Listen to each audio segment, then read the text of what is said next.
Je m'appelle Claudia, j'ai choisi de suivre cette formation car j'aime le contact avec les personnes et tout ce qui touche à la santé.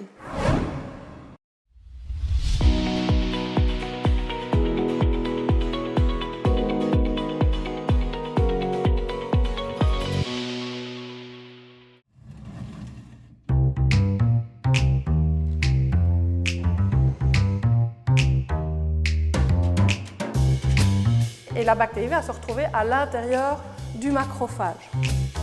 J'ai choisi de faire cette formation car on apprend beaucoup sur le corps humain, on apprend beaucoup sur les effets secondaires des médicaments, les interactions, les contre-indications aussi. Le plus compliqué dans cette formation, c'est de bien s'organiser car il y a beaucoup d'études. Les médicaments, ils s'accumulent jusqu'à la fin de la 6e. C'est ce qu'on appelle une endocytose. Endo qui veut dire, ça veut dire quoi endo? Oui, Claudia? La formation d'assistant pharmacie, elle comprend 16 heures par semaine de cours théoriques et 4 heures de cours pratiques, donc de laboratoire. En 6e, ils ont 300 heures de stage obligatoire en pharmacie.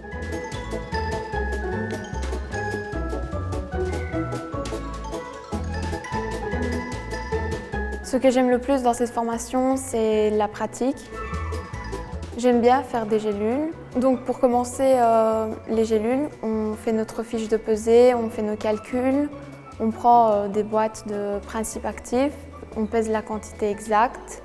Ensuite, on met dans le mortier et on mélange tout ça.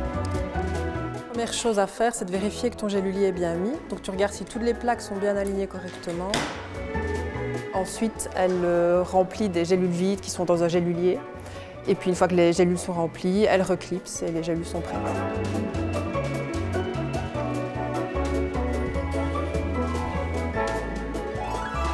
Les suppos, c'est beaucoup plus compliqué. Je préfère faire les suppos quand même.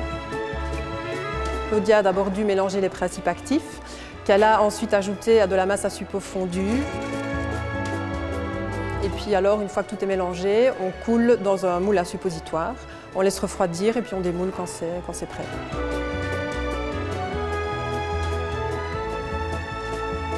Mes copines m'aident beaucoup, on s'entraide tous ensemble.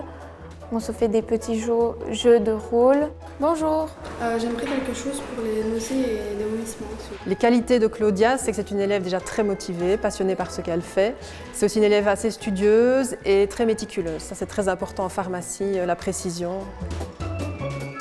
Depuis que j'ai commencé cette formation, je suis beaucoup plus autonome. Je m'organise moi-même, je me fais un planning pour pouvoir assumer toute cette matière. Une fois que les élèves sont diplômés assistants en pharmacie, ils peuvent soit directement aller travailler en pharmacie, ils peuvent être engagés dans des laboratoires pharmaceutiques ou alors ils peuvent faire une 7e de spécialisation pour travailler en pharmacie d'hôpital. Mon plan de carrière pour plus tard, c'est vraiment de travailler dans une pharmacie. Cette formation demande beaucoup d'organisation, de motivation et d'études, car il y a beaucoup de médicaments à connaître.